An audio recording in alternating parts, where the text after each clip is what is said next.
Julio César González, más conocido como Matador, nació en Pereira en 1969.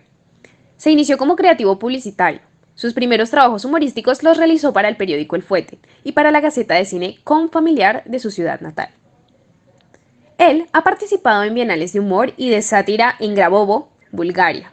Sus trabajos han sido publicados en el diario de Eutón, La Tarde, El Espectador, la revista Semana, la revista Credencial, Portafolio, Soho y la revista Don Juan, entre otros medios nacionales e incluso internacionales.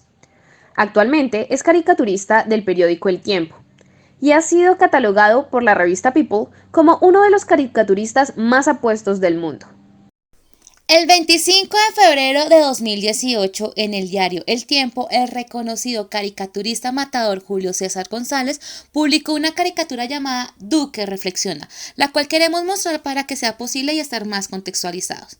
El dibujo, que intentaría ser censurado por el abogado uribista José Luis Reyes Villamizar el 2 de marzo del mismo año, presenta un discurso satírico sobre el actual presidente de Colombia, Iván Duque, y que en dicho momento era candidato a la Ilustración. Se puede leer: ¡ay no! Soy el único uribista que no está cochino. Lo que es interesante es el comentario, es una opinión personal y burlesca sobre el candidato y el partido al que representa.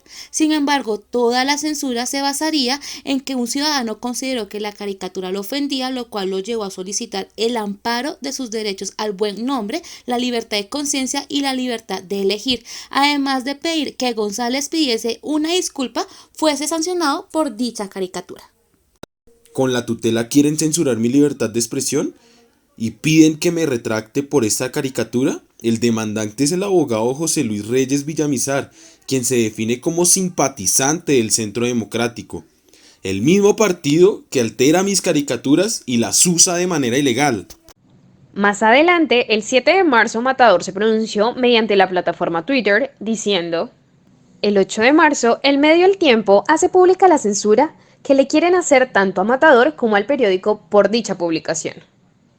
El 9 de marzo, Matador había rechazado el jueves la acción judicial al considerar la censura. Además, dijo de que prosperara la tutela se deja un mal precedente para la libertad de expresión.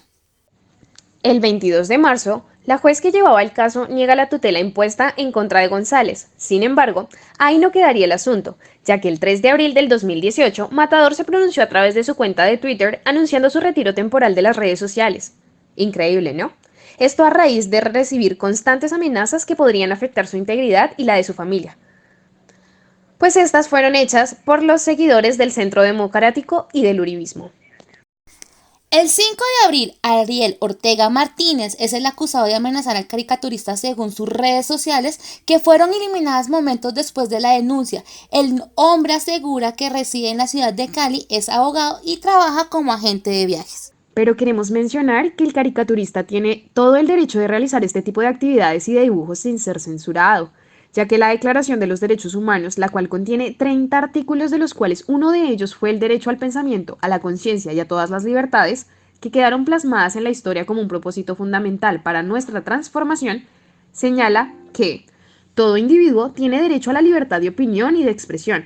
Este derecho incluye el de no ser molestado a causa de sus opiniones, el de investigar y recibir informaciones y opiniones, y el de difundirlas sin la limitación de fronteras por cualquier medio de expresión.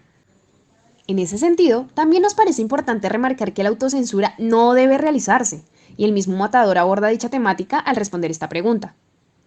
¿Se debe aplicar algún tipo de autocensura a fin de evitar reacciones en los que se vean afectados por el humor? Esta es la respuesta que dio al medio Historias de Vida. La comunicación hoy vuelve a ser tema de debate y discusión por la aparición de las nuevas tecnologías y la transformación de las relaciones humanas a raíz de su expansión.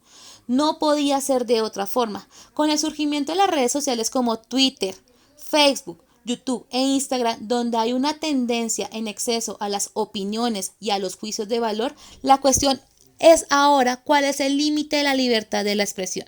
Los tiempos han cambiado y con ello llegaron los insultos, las amenazas, las bromas pesadas, las injurias y las calumnias en forma de mensajes, tweets y comentarios públicos a las que las personas vierten sus valoraciones más misóginas, discriminatorias, xenofóbicas, homofóbicas y racistas contra cualquiera que piense y sea diferente por razón de su procedencia, género, orientación sexual o clase social. Además, la libertad de expresión, de acuerdo con la académica de la Universidad de Harvard, Susan Benesch, que ha estudiado la violencia del lenguaje y acuñó el término discurso peligroso, mencionaba que el punto está en no normalizar la violencia y tampoco en justificar este tipo de contenidos y de discursos al margen de su origen. Por otro lado, opinar se convierte entonces en un derecho y respetar en un deber, y no por ello el debate y la controversia son situaciones que haya que evitar. Los colombianos deben aprender a convivir a pesar de sus opiniones sean contrarias o no. La discrepancia es una fuente inagotable de enriquecimiento en la medida que se manifieste y se acepte. Tener a alguien delante y poder expresar una opinión y que también sea escuchada, además de recibir respeto y prudencia, es un auténtico tesoro.